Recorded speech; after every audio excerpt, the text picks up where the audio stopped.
Break के बाद आप सभी का स्वागत है आरोग्य में। मैं हूं आपके साथ ऋचा भाटिया और स्टूडियो में हमारे साथ मौजूद हैं वैद्य दीपक कुमार जी। तो वैद्य जी, आइए सबसे पहले आपको आपके एक और पेशेंट दिखाते हैं जो कैमरा के सामने रूबरू हुए और अपना एक्सपीरियंस शेयर किया आपके साथ। जी, मेरा नाम अवधेश कुमार त्यागी, मैं गाजियाबाद से। मेरे फादर इन लॉ को यूरिन ब्लैडर में एक गांठ थी, जिसे डॉक्टर को हमने दिखाया तो उन्होंने कैंसर घोषित कर दिया उनको। उसको फिर हमने कई और जगह डॉक्टरों को दिखाया तो सभी डॉक्टरों ने उनको फिर मना कर दिया कि अब इसका कुछ नहीं हो सकता, अब इसका कोई इलाज नहीं है।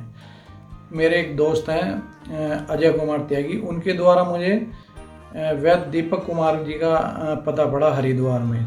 उन्होंने मुझको बताया कि उनको दिखाओ। मैंने वैद्य जी को उनकी रिपोर्ट दिखाई। वैद्य जी ने उनका ट्रीटमेंट शुरू करा। 2 महीने में काफ़ी रिलीफ है और अब हम जब जितने हम परेशान थे, अब हमें उतना ही राहत मिल चुकी है और अभी 50% उनको आराम है और आराम की तरफ वे जा रहे हैं। मैं वैद्य जी का बहुत बहुत धन्यवाद करता हूँ। अवधेश कुमार त्यागी जी गाजियाबाद से। इनके पिताजी को यूरिन ब्लैडर में एक गांठ थी जिसे डॉक्टर्स ने जो है वो कैंसर बताया और मना कर दिया था इलाज करने से, लेकिन किसी तरह ये आपके पास पहुंचे। आज काफ़ी आराम है इनके पिताजी को। तो मैं चाहूँगी आप थोड़ा सा डिटेल में बताएं इस केस के बारे में। ऋचा जी, इनकी गांठ डॉक्टरों ने बताई थी कैंसरस, और कैंसर के अंदर सबसे अच्छी दवा हमारे आयुर्वेद की है हीरक भस्म और दूसरा स्वर्ण भस्म। इन दोनों का कॉम्बिनेशन इस बीमारी में बहुत अच्छा लाभ दिखाता है। और साथ ही साथ पेशाब में इनको काफ़ी जलन थी, उसका मैंने इनको ट्रीटमेंट दिया। और आयुर्वेद में हीरक भस्म को कहते हैं वज्र भस्म।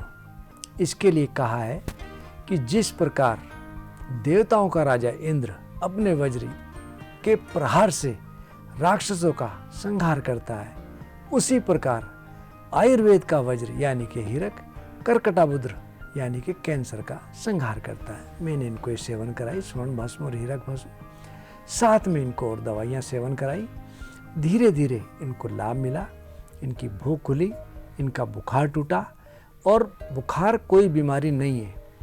हमारे शरीर के अंदर कोई भी इन्फेक्शन हो तो हमारा प्रतिरोधक तंत्र उससे लड़ाई करता है, जिस लड़ाई के कारण हमारे शरीर का टेम्परेचर बढ़ जाता है, उसे कहते हैं बुखार।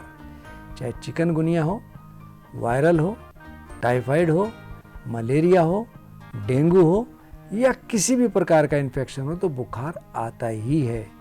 और बुखार को इसीलिए सब बीमारियों का राजा कहते हैं। तो बुखार टूटने का मतलब है कि हमें शरीर में इन्फेक्शन की कमी। तो इनको जब बुखार टूटा, इनकी भूख खुली, इनका पेशाब खुल के आने लगा, इनका जो ट्यूमर था धीरे धीरे डाउन हुआ।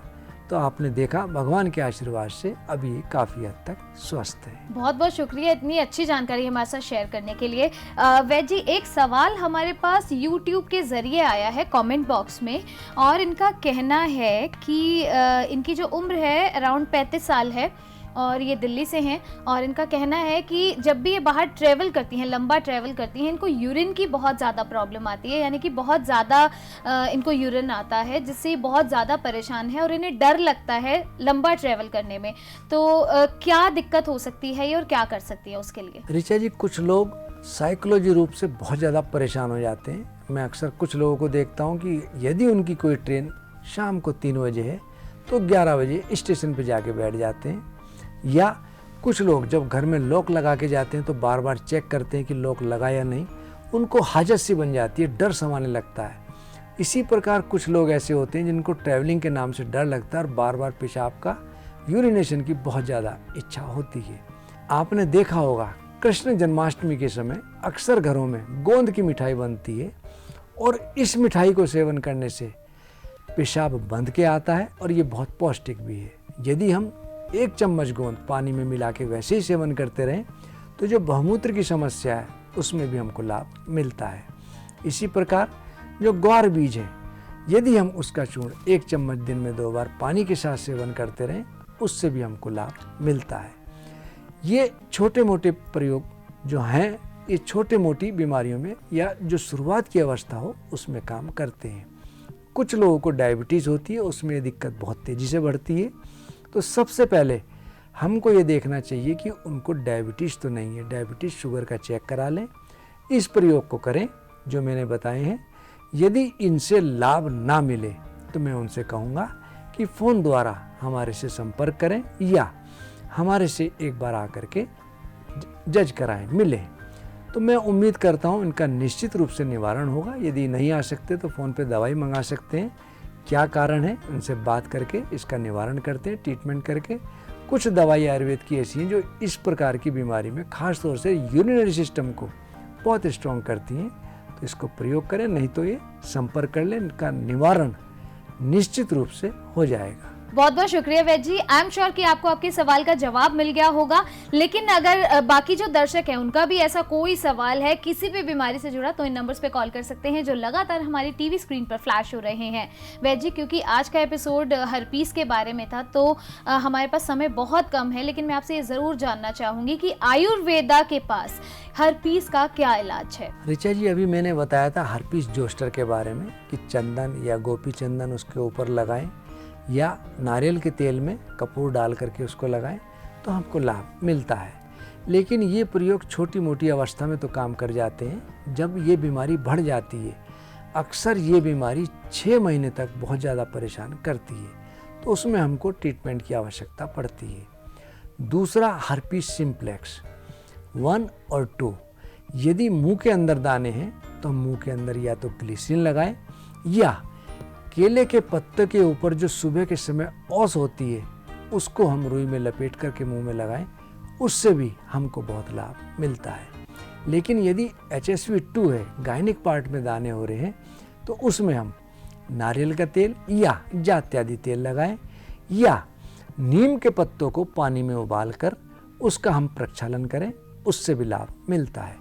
नीम का चूर्ण 1-1 चम्मच दिन में 2 बार, नीम के पत्तियों का चूर्ण हो दिन में 2 बार, यदि हम पानी के साथ सेवन करें तो हमको हर प्रकार की हर्पीस में लाभ मिलता है। लेकिन ये बीमारी बहुत दुष्ट है। इस प्रयोग से यदि लाभ ना मिले तो बहुत अच्छा होगा कि आप किसी अच्छे चिकित्सक से या हमारी फार्मेसी में संपर्क करें। आपके रोग का निश्चित रूप से निवारण हो जाएगा। बहुत बहुत शुक्रिया वैद्य जी, सारी जानकारी हम सभी के साथ साझा करने के लिए। और क्योंकि जाने का समय हो गया है तो जाते जाते सभी इंतजार करें आपके चमत्कारी दोहे का। पद्रा बीज साले खस, पद्रा बीज यानी के कमलगट्टा, शाले यानी के सौंफ, खस यानी के उसीर, परपट ग्राम्य समान, परपट यानी के पित्त पापड़ा, ग्राम्य उसको कहते हैं सफ़ेद चंदन।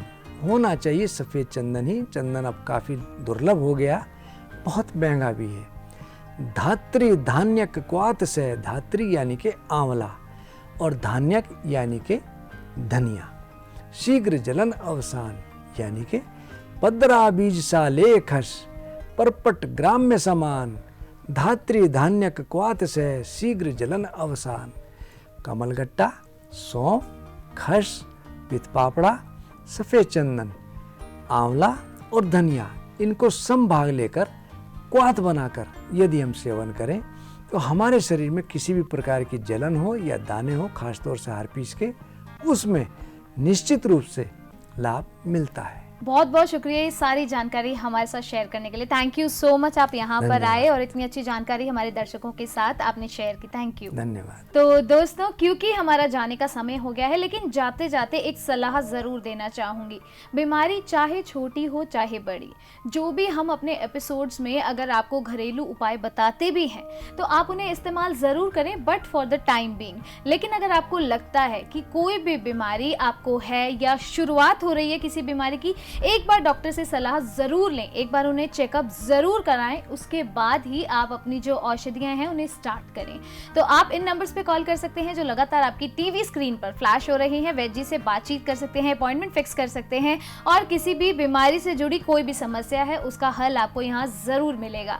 उसके साथ साथ आप औषधियाँ भी ऑर्डर कर सकते हैं, आयुर्वेदिक औषधियाँ आप इन नंबर्स पे और साथ साथ ऑनलाइन भी ऑर्डर कर सकते हैं। बाकी आपके जो सवाल हैं वो हमें सोशल मीडिया मीडिया के जरिए भी आप भेज सकते हैं, आपको उन सवालों का जवाब जरूर दिया जाएगा।